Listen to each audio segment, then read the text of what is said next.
கன்வர் யாத்ராங்கிற ஒரு religious event வந்து இப்போது ஒரு கான்ட்ரவர்ஷியல் ஈவெண்ட்டாக இந்த வருஷம் மாறி இருக்கு. அது ரொம்ப ரொம்ப ட்ரெடிஷ்னலாக ஒரு நடக்கிற ஈவெண்ட்டு தான். ரெகுலராக அந்த ஈவெண்ட்டுக்கு ஒரே ஒரு சின்ன ஒரு இது இருக்குது, என்னென்னா சிவனை வழிபடுறதுக்காக ஒரு பெரிய பாத யாத்திரை வந்து போவாங்க. அது கங்கையோடைய தண்ணீரை எடுத்துகிட்டு அந்த சிவனை வழிபடுற மாதிரி அந்த ஒரு நிகழ்ச்சி வருஷம் இந்த ஜூலை மாதம் இந்த ஈவெண்ட் நடக்கும். இதுக்கு ஒரு பெரிய ஹிஸ்ட்ரி இருக்குது, நம்ம அதுக்குள்ளே போக வேண்டாம். கன்வர் யாத்திராங்கிறது ஒரு ஹிந்து ட்ரெடிஷ்னலாக நடக்கிறது அப்படிங்கிறத மட்டும் நம்ம வந்து கவனத்தில் கொள்வோம். ஆனால் இந்த வருஷம் ஏன் அது ஒரு பெரிய கான்ட்ரவர்சி ஆகிடுச்சு அப்படின்னா, மக்களால் இல்லை, மக்கள் என்றைக்குமே கான்ட்ரவர்சிஸை க்ரியேட் பண்ணுறதே இல்லை, அரசாங்கம் தான் இதை க்ரியேட் பண்ணும். உத்தரப்பிரதேச அரசாங்கமும் உத்தராகண்ட் அரசாங்கமும் அந்த வழியில் போகிறாங்க இல்லையா, பாத யாத்திரைக்கு போகிறவங்க அங்கே போகும்போது அவர் இருக்கிற கடைகள்லாம் அந்த கடைகளுடைய நேம் போர்டை டிஸ்பிளே பண்ணணும் அப்படின்னு சொல்லி 2 அரசாங்கங்களும் அறிவிக்கிறேன். அந்த அறிவிப்புக்கு என்ன காரணம் அப்படின்னா, முஸ்லீம் கடைகளில் அவங்க வாங்க மாட்டாங்க, முஸ்லீம் கடைகள்னு தெரிஞ்சால் இந்துக்கள் வாங்க மாட்டாங்கங்கிறதுக்கு, அதாவது ஒரு கவர்மெண்ட்டே இதை வந்து தூண்டி விடுறது.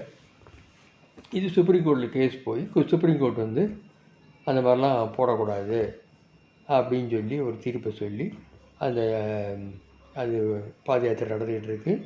அது டெம்பரரி இது கொடுத்தாங்க, இப்போ வந்து இன்னும் அதை எக்ஸ்டெண்ட் பண்ணிட்டாங்க. அதனால் இப்போதைக்கு இந்த வருஷம் சேஃபாக அந்த கன்வர் யாத்திரை எந்தவித வகுப்புவாத மத அடிப்படையான மோதல்கள் இல்லாமல் நடக்கும். அது ஒரு சுப்ரீம் கோர்ட்டுக்கு நம்ம வாழ்த்தணும்.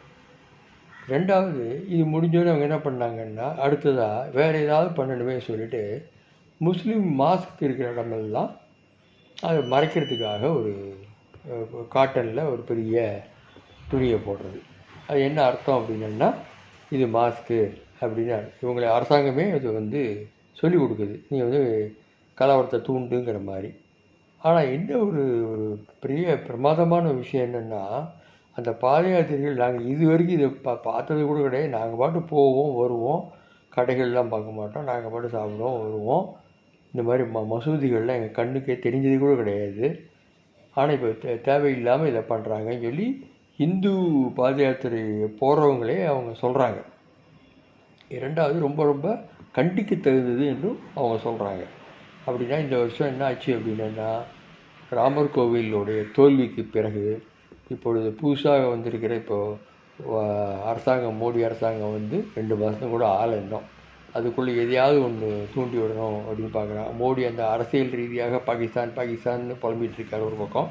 இந்த உத்தரப்பிரதேச அரசுக்கு எலெக்ஷன் வருது இப்போது, அதனால் ஏதாவது பண்ண முடியுமான்னு பார்த்துட்ருக்கு. ஆனால் இதுலேயும் மிகப்பெரிய தோல்வியை அவங்க சந்திச்சிருக்காங்கங்கிறத நம்ம பார்க்குறோம். நன்றி, வணக்கம்.